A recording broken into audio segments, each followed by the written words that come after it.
However, I think it's all going to have to come apart again at some point because we definitely need a new brake hose. Look at the state of that. How on earth that passed its last MOT is beyond me.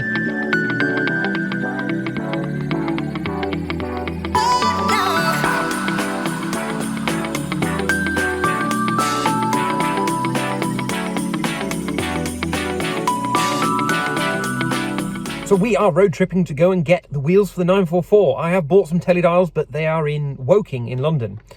So we are back in the Volvo. It now has 4 new tyres at great expense, thanks to a pair of flats on the part warns.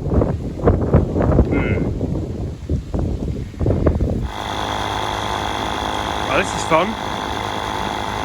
So while that you can hear in the background is busy pumping the tyre up, we are gonna have to wait and then go and get some new tyres. We have a flat on the front and the rear axle, which means 4 new tyres because all the tyres are part worn, which means if we put brand news on one side and leave the part worns on the other, the car's going to be uneven. We're not going to get a very stable car, especially through winter. So yeah, we've taken the plunge and we're buying 4 new.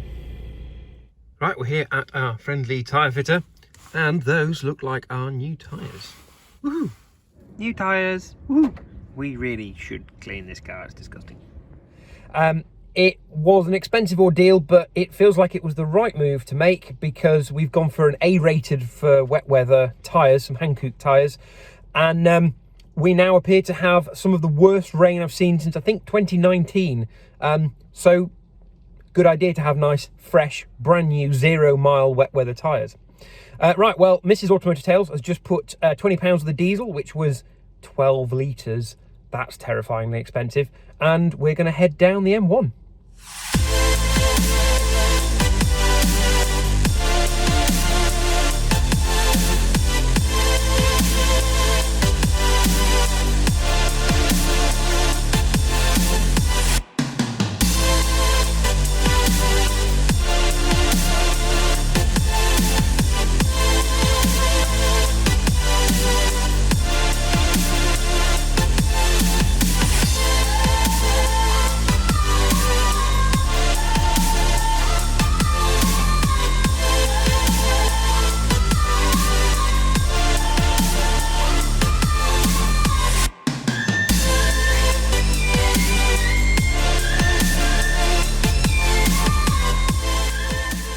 Right, well, look what we've got here. We finally got the Teledials back to the workshop.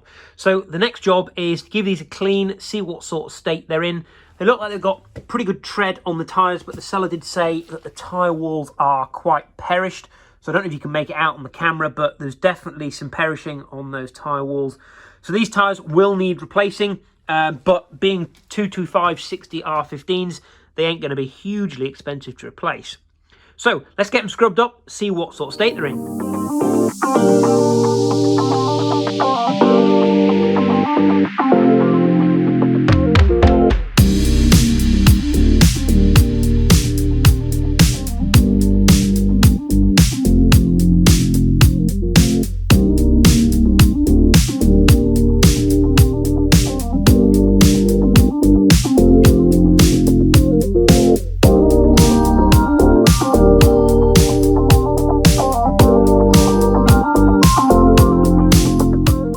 Well, that is the cleaning done, and it doesn't look too bad. The wheels come up quite nicely. You can kind of see through the Teledials that the inside of the wheel is not perfect, but it certainly looks a damn sight better.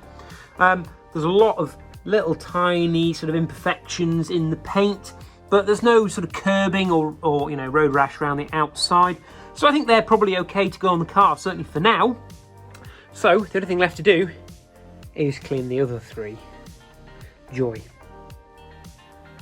Right, number 2. Nice and clean. Very good. And 3, as you can tell by the number that somebody has painted on the tyre. Number 3, done. And finally, I mean, it's only like, you know, 9:30. Number 4. Number 4, finished at last. That only took about 3 hours. Ta-da! 4 wheels, all nice and clean, and some fancy new centre caps. So this top wheel here is probably the worst of them, and actually on the camera it doesn't look too bad, but if you look closely in there are some blemishes, but they're certainly good enough to go on the car. But the tyres are really definitely toast. As I've been around and cleaned them, I've seen the worst of the perishing right inside the treads and all the way around the sidewalls. So we might do a trial fit and maybe go for one very short drive just to see if that extra sidewall does give us the better ride we're looking for. But they won't be staying on the car. We'll do a trial fit and then take them straight back off and go and get some nice new tyres. The next thing I need to figure out is what we're going to do with the centre caps. So you can see they are the proper metal or aluminium ones that come from the factory, not the sort of cheap plastic ones you get aftermarket. The big question is, do we polish these up? They're not going to be the same colour as the wheels, or do we paint them? So if you've got any ideas, bleep bloop in the comments below, and we're going to get on with the next job. So you join us on the morning of the NEC Classic Car Show. So it's the Friday today, but we are not taking the Porsche. It's actually booked in at Cavendish Porsche up in Nottingham. However, I have a small problem. So you'll notice a security light on because it's still quite early in the morning. Before we get the car up to Cavendish, you'll see in a second. So you will see it's actually a steady red light. It's just the camera that makes it flashing. You see a nice little cable running all the way down the side of the car and into the boot. Now this is fairly standard. I put the car on a tender when it's not being used for a long period of time, especially as in winter. The solar panel doesn't really cut the mustard. There's a bit of a drain somewhere. Now this is fairly normal, except you'll notice in the last episode I put new boot struts on. Right, let's see if the new struts have worked.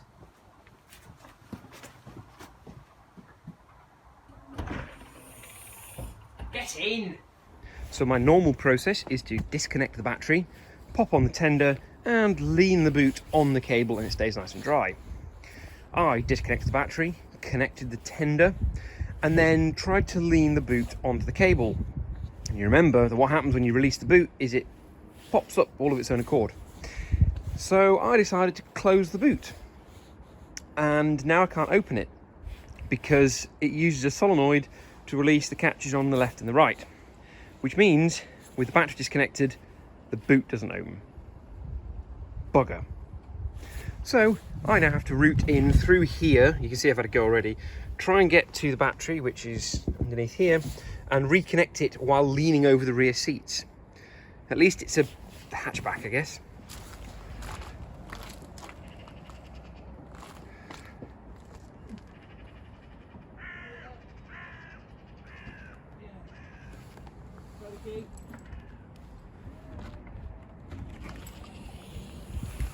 Results.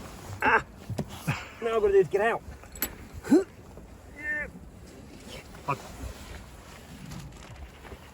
That's pretty stupid, isn't it?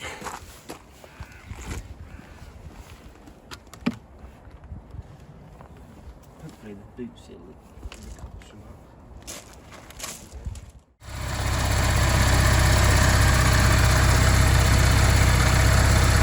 So that isn't the engine that's on fire. This is the reason we are taking the car to Cavendish Porsche, because it needs the rocker cover gasket doing, which on 944 is handily underneath the camshaft, which means the cam belt has to come off. So I'm going to get the professionals to do that so I don't fall down. But what happens eventually is that gasket dries out and it's just, when it's in sat, it's dripped oil onto the exhaust, and what you can see there is just a little bit of oil burning off, which is slightly smelly and not very pleasant. So let's get it fixed.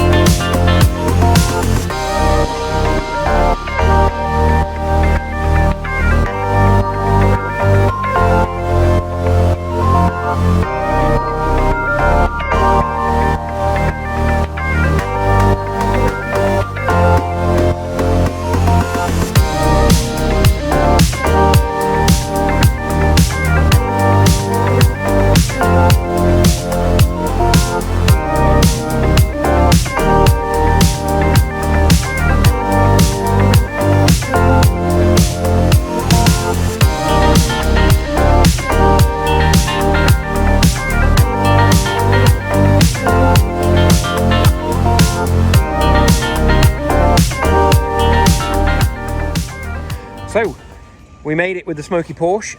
It's keeping good company. We've got a 944 S2 in a little Boxster there, and a Panamera just arrived. So we're here at Cavendish Porsche, who the previous owner trusted with this car, and I'm going to trust with it as well, to do a few bits and bobs on it. Pin up. So we're here in the 944. We've been to pick it up from the Porsche specialist. So we've been to Cavendish Porsche up in Nottingham, who've looked after the car with the previous owner to have a few bits done that I couldn't be bothered doing myself. I mentioned about a bit of smoke coming from under the bonnet. We'd got the rocker cover gasket leaking onto the exhaust manifold, which is a bit of a known problem with these cars, but unfortunately, because of the design of the engine, that means the camshaft has to come out, which means cam belt coming off, setting the timing, etc, etc. So we got the folks at Cavendish to do the cam belt, which also includes the balancer shaft belt, and then all the seals that go with it, to then go and do that rocker cover seal. They also replaced the power steering belt because that was looking worse for wear, and they spotted that when I'd refitted the lower hose for the radiator when I was doing the thermostat a couple of weeks ago, I'd actually managed to nick the hose, and so it started leaking. So that was a good spot. Thank you for spotting that. So we have the car back with a list of other jobs it needs doing, some of which we knew about, some of which we didn't. So drive shafts, I think I've mentioned in a previous video, I've been waiting for those for weeks and weeks and weeks, and they have now finally arrived. So either later in this video or in the next video, we'll get the drive shafts onto the car. You'll have seen in the previous video as well, we know there's some things to do on the brakes. So we did the discs and pads, and we noted that the brake hoses at the front really needed doing. So all the parts have arrived for that. I've got my conifer pipe, I've got some new ferrules for all the hard lines, and I've got new flexi lines to go on, and some new bleed nipples and caps because they were looking a little bit crusty. So I thought best be safe and do everything. Still waiting for the fitting kit for the brakes to arrive. But we also now know we need to do the rear brakes. The brake lines back there need doing. I think discs and pads are all right, but the brake lines need doing. So we'll try and do all of that in one go. They've also spotted that both the engine mounts have collapsed. So they've got, I think it's like an oil or a liquid filled engine mount on the 944. The recommendation is to go to the 944 turbo mounts, which apparently are a lot more resilient than the standard 944 mounts. So we're going to have to get a set of those ordered and get those on, and that should help with some of the slight sort of driveline vibrations we get in the car, make it feel a lot more complete and a lot smoother to drive. Exhaust center section rubber mount has failed, so that explains there's a bit of a knocking noise from the car. In fact, you probably can't hear it in the car, but just a little bit of movement, you can hear a clank, clank, clank. So I think that's what that noise is. So that's good, they found that. They also noticed that the power steering pipes were leaking slightly. One of them has bulged slightly, where obviously the oil from the power steering fluid has got into the rubber and it started to expand. I think both of those are push fit lines with Jubilee clips on, so that should be a dead easy fix to do. So that's going to be on the list as well. And then the final bit is bodywork. Now, I pointed out in some of the earlier videos, there are a few things that the car needs. It's got a few sort of scratches, little bubbles and things that need doing. It had previously had the sills done, but they've had a look at it, and there's a few areas that haven't quite sealed very well, have started to corrode already. Apparently one of the jacking mounts has failed, which I hadn't noticed because I haven't been properly under the car yet. And I've had a quote to fix all of the bits that need doing, include the rust on the bottom of the wings, for £2,000. So this cheap Porsche is turning out to be very much not a cheap Porsche. But we're going to get all these jobs done. I'm going to focus on the mechanical stuff first, as we're kind of heading into winter, so I can get it in the garage, do a few bits and bobs in there, and then we'll get it into the body shop, have all the bodywork done while the roads are covered in road salt so it doesn't get all rusted even further. And then hopefully she should be in fine fettle, ready for spring, where we can do some really nice driving and then potentially even move the car on, as we have some ideas in the pipeline. So that's a quick update for you now. Hopefully next time you join us, we should be at the workshop doing some bits and pieces, probably starting with those drive shafts, because I've got all the bits to do that first.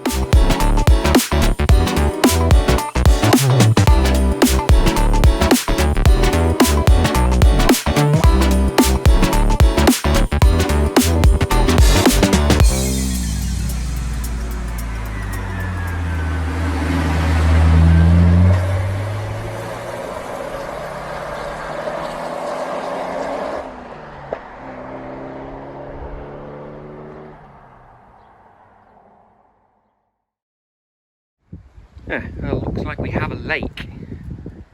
Let's see if we can... No.